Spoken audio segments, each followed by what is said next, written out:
Stolen time is the most expensive thing most of us never notice we're losing. Here is what I mean. Back in college, there was this rule with meal points. Use them or lose them at the end of the year. And every single time, students would scramble in the last 2 weeks, ordering everything on the menu, stacking trays, feeding strangers in the dining hall, just to avoid watching something valuable disappear back into the system. That panic at the end? That frantic energy? That is actually the clearest picture of how most people treat their potential. We hoard it. We save it for later.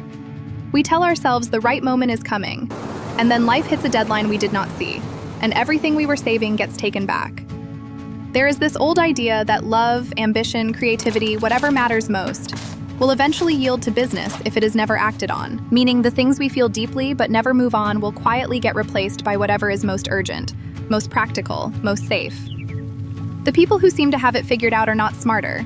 They just stopped saving their best energy for a version of life that has not arrived yet. They spent it now, on the current moment, on the current relationship, on the current work. So here is the real challenge.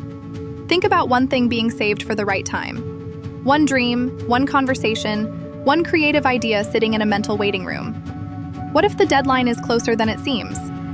What if the meal points are already running out? Stop saving what is meant to be spent. That is where everything actually starts. Every single person who watches this video has the power to change someone else's life today.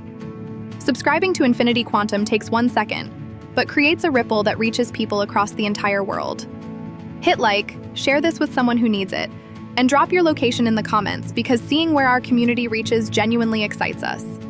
Together, we are building something real. Join us and help others find this too.